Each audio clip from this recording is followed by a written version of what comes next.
आपका बहुत बहुत स्वागत है हमारे TNT सेतु चैनल में। और मैं हूं ध्रुव सिंह। आज की शुरुआत करते हैं एक नए चर्चित व्यक्ति के साथ में, जो कि एक इंजीनियर होने के साथ साथ एक कवि है, या यूँ कहें कि इंजीनियर हैं और कवि भी बन गए हैं। ये भी एक संयोग है कि आज हिंदी दिवस है और कल इंजीनियर डे है।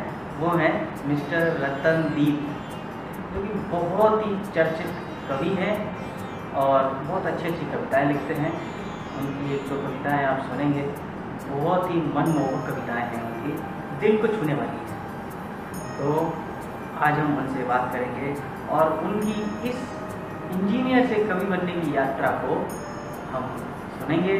इसी तरह की मोटिवेशन का और स्टोरीज का और कहानियों का आपको नया अपडेट मिलेगा।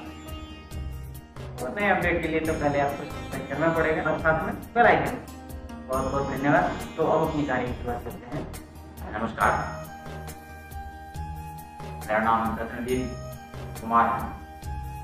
मैं पेशे से एक अभियंता हूँ। तो हिंदी दिवस के अवसर पे हिंदी का बखान क्या किया जाए। हिंदी संस्कृत की बेटी है। सैकड़ों भारतीय भाषाएं यानी सैकड़ों क्षेत्रीय भारतीय भाषाएं की माँ है। हिंदी हमारे समाज की जरूरत है। हिंदी एक भाषा ही नहीं अपितु भाव है। और हमारे संविधान सभा के अथक प्रयासों के बाद हिंदी को राष्ट्रभाषा तो नहीं, राजभाषा का दर्जा दिया गया था। और वही 14 सितंबर 1949 को राजभाषा के रूप में मान्यता दी गई थी। फिर वर्षा समिति के अथक प्रयासों के बाद 14 सितंबर 1953 से प्रत्येक वर्ष हिंदी दिवस इस तारीख को मनाया जाता है। जहाँ तक मेरी काव्यता का प्रश्न है, ऐसा इसलिए है कि बचपन से ही कविता पढ़ने का शौक था। कविता पढ़ना अच्छा लगता था। जो भी घर में कविता किताबें होती थी, वो अपनी क्लास की किताबें हो या अपने बड़े भाई बहन की किताबें हो, तो उसको भी मैं पढ़ा करता था। और लगभग सारी कविताएं मुझे मतलब मैं किसी भी क्लास की हो, मैंने हमारे घर मतलब हमारे पास जो भी साधन थे और जो भी कविता की किताबें रहती थी उसको पूरी याद कर जाता था। कविता की किताब को याद करता था।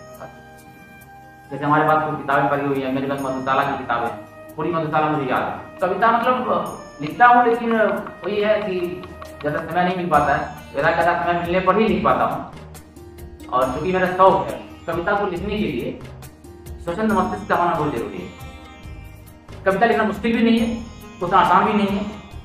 डॉक्टर वसीम बद्र कवि हैं, उनकी उसी पे वो बोलते हैं कि बेवक्त अगर घर जाऊंगा तब चौक पर एक उम्र हुई दिन में कभी घर नहीं देखा, और जिस दिन से चला हूँ मंजिल पे नजर है, आंखों ने कभी दिल का पत्थर नहीं देखा। और वो जो कहना चाहते हैं ये फूल कोई मुझे विरासत में मिले हैं, तुमने मेरा कांटों भरा बिस्तर नहीं देखा। पत्थर मुझे कहता है मेरा चाहने वाला, मैं मोम हूँ, मैं मोम हूँ, उसने मुझे छूकर। कि स्कूलों में एक्चुअली सबसे बड़ी भूमिका इसमें पिताजी की है, बताना चाहूँ। उन्होंने मुझे ऐसा कभी नहीं बोला कि तुम लिखो, ऐसा कभी नहीं बोला।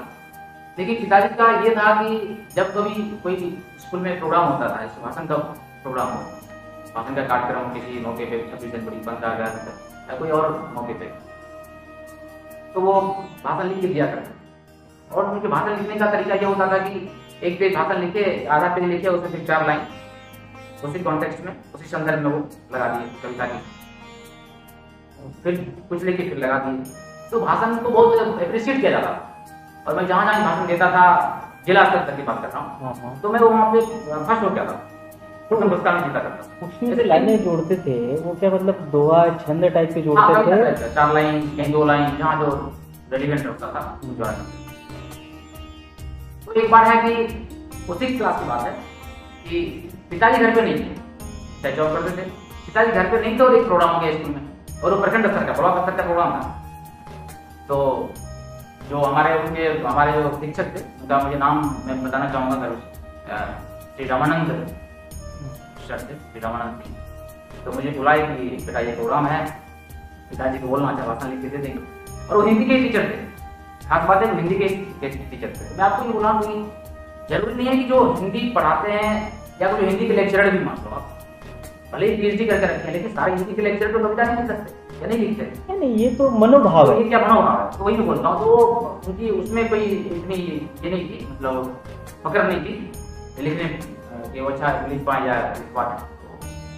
वो बोले कि पिताजी को बोलना, पता ही था कि लिखता है, लिखते हैं, भाषण लिखते हैं। मैं बोला कि लिखते नहीं। तो वो मैं बता विषय भी था, मुझे याद है, विषय था सांप्रदायिकता। सांप्रदायिकता ये बात होगी, हमको कब बताऊँ मैं, 1994 के आसपास बात हो। तो मैं बोला कि कौन लिख के देगा? तो वो बोले कि ठीक है, तुमने 26 जनवरी में भाषण दिया, तेरे पास रखा हुआ है क्या?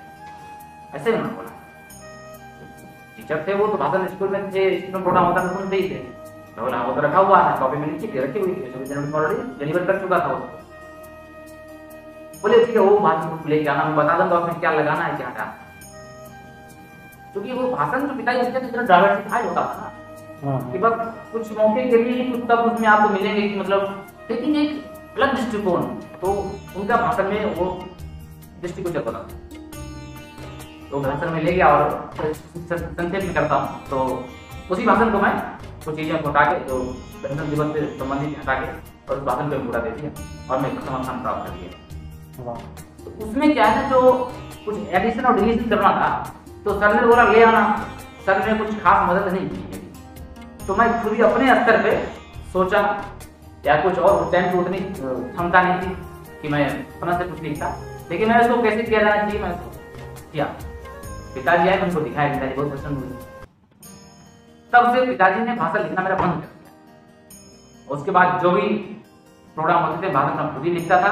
पिताजी से मदद में जरूर लेता था मदद, कि भाई यहाँ पे क्या ठीक रहेगा नहीं रहेगा, और उसके बाद से शुरू हो गया। तो प्रोत्साहन से आपकी रुचि बढ़ गई। हाँ, रुचि बढ़ गई, लिखने की रुचि बढ़ गई। तो भाषण लिखता, मैं अभी भी भाषण में लिखता हूँ, लेकिन वही समय मतलब बात नहीं आ जाती है, समय अभाव के कारण मैं ज्यादा कर नहीं पाता हूँ। मैं इवन अंग्रेजी की कविता भी लिखता हूँ। मैं कैरेक्टर पे भी लिखता हूँ। कैरेक्टर में जैसे आप पे लिख दिया, कभी संतोष पे लिख दिया, कभी किसी और मित्र पे लिख दिया। हाँ, ऐसा नहीं है जो हर आदमी पे मैं लिखता हूँ, ऐसा भी नहीं है। जिस इंसान का हमारी जिंदगी में खास महत्व रहा है, या जिस इंसान से मैं भले ही उतना ज्यादा जुड़ाव नहीं रखता हूँ, लेकिन अगर वो इंसान मेरी नजर में अच्छा है, तो मैं कोशिश करता हूँ कि उसको एक मैसेज दिया जाए कि तुम अच्छे हो, क्योंकि वो आदमी समाज के लिए जरूरी है। उस आदमी के लिए आप अपना ग्रेटिट्यूड कैसे व्यक्त कर सकते हैं? या समाज में कोई आदमी योगदान दे रहा है, और प्रत्यक्ष या अप्रत्यक्ष रूप से, जरूरी नहीं है कि वो आदमी आपको ही मदद पहुंचा रहा है, लेकिन वो आदमी समाज के लिए फायदेमंद है, तो समाज उसको किस रूप में देख रहा है, वो मैं कोशिश करता हूँ कि समय मिले तो मैं कुछ सम्मान स्वरूप उसके लिए लिखूं। फिर मैंने सेफ्टी पे भी बहुत सारी कविताएं लिखी, स्लोगन लिखे, वो तो कई बहुत सारी लिखी हुई। कुछ चीज ऐसी होती है कि आप उसे शब्दों में व्यक्त नहीं कर सकते। इसके बारे में मैंने लिखा है, इस चीज को बताने के लिए मैं इसको कविता का रूप दिया है। सुलगते एहसास को सीने में दबाकर, सुलगते एहसास को सीने में दबाकर, मैं यूं भी रोया हूं कई बार मुस्कुरा। सुलगते एहसास को सीने में दबाकर, मैं यूं भी रोया हूं कई बार मुस्कुरा कर, और रोका था निकलने से जिसे होठों में दबाकर, रोका था निकलने से जिसे होठों में दबाकर, तो फिर से लिख दिया है कागज पर, फिर से लिख दिया हूँ कागज पर। इसी से मैं शुरुआत करता हूँ कि एक वाकया है कि बागन में कवि सम्मेलन होने वाला था। कुछ मित्र थे, बोले कि नहीं चलो प्रयास करेंगे। वहाँ पे कुछ जान पहचान के लोग थे, लोकल लोकाइट, जो बोले ठीक किया जाएगा, और आप तो जानते हैं कि मैंने कविता लिखता है, बोले कि प्रयास किया जाएगा, वहाँ पे आपकी कविता को रखवाया जाएगा, मौका दिया जाएगा कविता करने का। तो मैं बहुत उत्साहित था। मैं सोचा ठीक है, मौका मिले तो ठीक है, नहीं तो क्या होगा, एक कविता लिखूंगा, वो कविता फिर अपने पास रखी जाएगी। कविता मेरी कविता मेरी रहेगी, कोई ये तो नहीं है। तो उसी दिन एक तरफ हमारे दोस्त लोग प्रयास में लगे हुए हैं कि मैं वहाँ कविता का पाठ कर पाऊँ, और मैं उसी दिन कविता लिखना स्टार्ट किया। और मतलब जैसे कि वो 9-10-11 बजे दिन की बात है कि जहाँ जब मुझे पता चला कि कवि सम्मेलन है, और वहाँ पे दोस्त लोग ने बोला कि तुम लिखना शुरू करो। ठीक, पहले से तो लिखी हुई कविता बहुत सारी थी, लेकिन मेरे मन में था कि कुछ मतलब और अच्छा लिखा जाए, कि जो कवि सम्मेलन में उन कवियों के साथ जब मेरी कविता होगी तो एक लेवल पे हमारी कविता लगे। और मैं काम होते होते वो कविता लिख डाली, और ऐसा नहीं था कि मैं कोई छुट्टी पे था, मतलब काम साथ में हो रहा है तो कविता भी साथ में हो रही है। तो और वो पेपर अभी भी यूं ही है, मैं डायरी में उसको अभी तक लिख नहीं पाया। जिस दिन लिखता हूँ उतना ही समय मिलता है, उसके बाद फिर दोबारा समय उस कविता के लिए मेरे पास नहीं होता। तो मैं क्या लिखा उस दिन, हाँ फाइनली कविता तो मैं वहाँ पाठ नहीं कर पाया, देर रात हो गई थी और उन्होंने आश्वासन दिया कि कभी देखा जाएगा, ऐसी कोई बात नहीं। मैं कविता जो लिखी मैं सुनाता हूँ आपको। मुझे देखकर बल खाना इतलाना इतराना था, कभी लटों पे हाथ फेरना फिर उसको सुलझाना था, कभी लटों पे हाथ फेरना फिर उसको सुलझाना था। पर आज तुम्हारी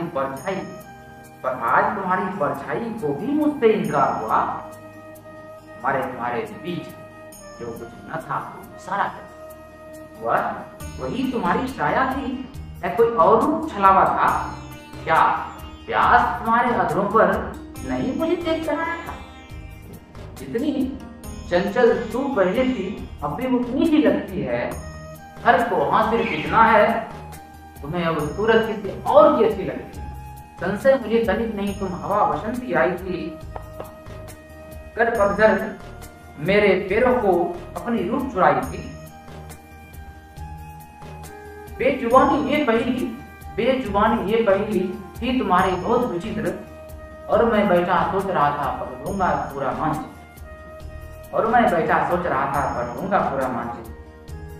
नहीं जुल्फे छेड़ सका नहीं कर सका आलिंगन, मानो उगने से पहले अस्त हो गया उषा सूरज का प्रथम किरण,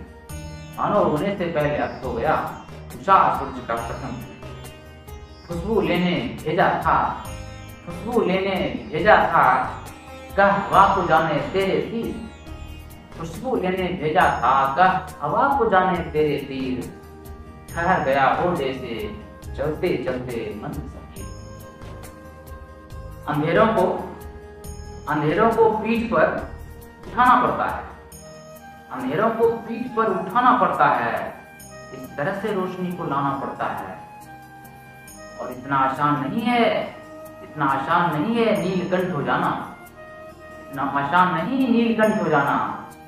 इसके लिए एक बार जहर को पीना पड़ता है, और फेंकते नहीं उसको जो पुराना पड़ता है, कई बार वहाँ यादों का ठिकाना पड़ता है। मैं चाहूंगा कि आप कोरोना की जो मैंने कविता लिखी थी, ऐसे तो जब तक कोरोना है, लेकिन वो कविता को से मैंने एक मनुष्य का प्रकृति से जो अलगाव होता जा रहा है उस पर मैंने अपना दृष्टांत रखा है। वह भटक गया तो उसका होना है, चाइना से निकला कोरोना है, यादें खतरनाक हैं, दहशत का आलम है, मकान जैसा भी हो घर में ही रहना है। ऐसे तो सबने कहा है हाथ साबुन से धोना है, पर यह किसी ने नहीं सोचा घर जरूरी सबके साबुन का होना है। यहाँ एक मर्मती कविता में कैसे तो सबने कहा है हाथ साबुन से धोना है, पर किसी ने नहीं सोचा कि घर सबके जरूरी साबुन का होना है। अब देखिए कविता अपनी दूसरी ओर जा रही है। या तो कुदरत का खेल है या कोई और बहाना है, या फिर याद दिलाने आई इंसान उसी का खिलौना है। जिसे खाने का पता नहीं न सोने का बिछौना है, रतन उसके हृदय में कभी डर नहीं कोरोना है। हर नए विषाणु के सम्मुख इंसान अभी भी रोना है, चाहे वह कोई मच्छर हो या वायरस कोरोना है। हर एक बीमारी में छिपा दवा का व्यापार पुराना है, जीका निपा कभी नाम दिए, आज नया कोरोना है। जीका निपा कभी नाम दिए, आज नया कोरोना है। अभी देखिए प्रकृति को हम लोगों ने जितना परेशान किया प्रकृति को, प्रकृति अब देखिए अपना रूप चित्र दिखा रही है। ये कविता में आगे आता है कि विस्तृत वसुधा की मिली भेंट, विस्तृत वसुधा की मिली भेंट, फिर क्यों चांद पर जाना है। धरती को तो संभाल नहीं पा रहे हम लोग, धरती को हम लोगों ने दूषित कर दिया, गंदा कर दिया धरती को। हम लोग दूसरे ग्रह और उपग्रह पे जाने की बात सोच रहे हैं कि शुक्र पर जाएंगे, मंगल पर जाएंगे, चांद पर जाएंगे। विस्तृत वसुधा की मिली भेंट, फिर क्यों चांद पर जाना है। विज्ञान चीन का सीमा लांघा, ले आया वायरस कोरोना है। पंछी सा उड़ते मानव का, पंछी सा उड़ते मानव का गति शून्य विराम हुआ। कल तक जलता नील गगन अब हंस कर दीवाना है। मतलब कितना कम हो गया था। कल तक जलता नील गगन अब हंस कर दीवाना है, पर अभी वक्त है घर पर रहें, यदि अपना ठौर ठिकाना है। हम सबको मिलकर कोरोना को वापस जी भगाना है। अंत में रतन दोहा है, कविता तो लंबी हो जाती है तो जो उसको कभी कभी रिपीट भी करना पड़ता है कुछ नहीं। कि प्रकृति से रतन दोहा है, प्रकृति से आगे जाने की कोशिश में, प्रकृति से आगे जाने की कोशिश में जब जब जब तक इंसान रहेगा, विज्ञान गिरेगा औंधे मुंह, विज्ञान गिरेगा औंधे मुंह। ऋषि रत्नों का ज्ञान रहे, ऋषि रत्नों का ज्ञान रहे। और जितने भी दर्शक हैं उनसे अनुरोध है कि PMTV चैनल जो बिल्कुल ही नए आयाम को लेकर दर्शकों के बीच में आया है, उसे आप लोग प्रोत्साहित करें, चैनल को सब्सक्राइब करें और अगर उनके कंटेंट पसंद आए तो जरूर लाइक करें।